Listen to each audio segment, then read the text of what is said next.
For my wrestling review ones today, I'm going to be reviewing another wrestler. As you know, I'm doing independent reviews of wrestling because I'm quite a fan. I've been going on the independent scene. Again, I've done recommendation videos for people where they could take like family events, family ones for wrestling, or 18 plus events for those who are into a bit more gruesome, want a bit of sexuality and stuff. But going on, I'm going to review another wrestler, Jack Johnson, Salford. I'm quite a big fan of his. I think his in-ring ability is very, very good. He's about 5'7", if that might even be shorter. Definitely a light heavyweight, but he somehow managed to make you take him as a serious heel, and this is why I'm a big fan of his, because he's nowhere near the biggest guy.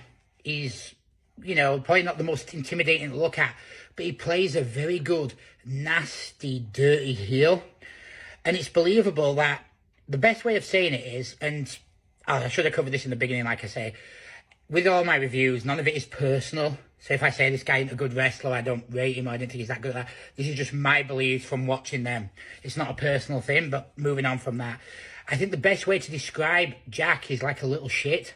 He comes off like an asshole, and that's why he's such a good heel. Because he's that... I'm trying to think. Remember when you're in school and there's that little arsehole kid? You know you could maybe kick his head in, but he's quite clever. He'll brick your windows, he'll escape. He'll slap someone and you'll think, fuck, John's going to kill him tomorrow. He'll seem to get away. That's what he's like. He's also very tactical. So he was working with Rarebit for a bit. It was huge. So he'd like do all the mouthy shit and he'd have Rarebit attack him, but then he'd get the pin and he'd be the champ, you know.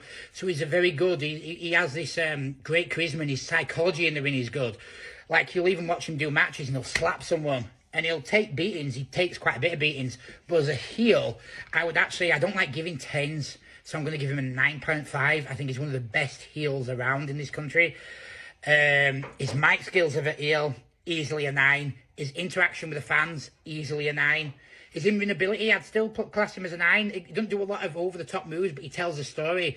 He makes you think he's trying to hurt the other wrestler. He'll cheat, he'll low blow, he'll rake to the eyes, etc., etc. He's a very good story to it, and he knows what he is as well. He doesn't try and shoulder barge guys who are 6'4" and 300 pounds down. He cheats, he's dirty, he works in the body parts. He's a very, very good wrestler. Weak points, I've seen him as a face.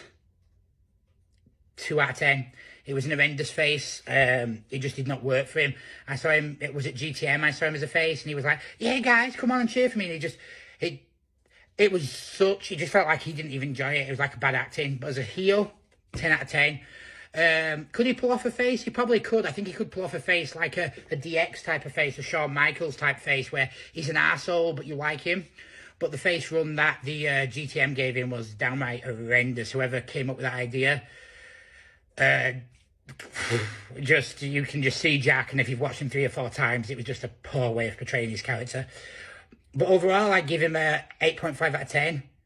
I've said it before, if you actually had a lot of money behind you and you said, you know what, we're going to get British wrestling on TV properly, and you're going to put guys, I think Jack is someone you'd have on the on your roster, and he'd probably be in the main event scene because he's so entertaining, he's so good.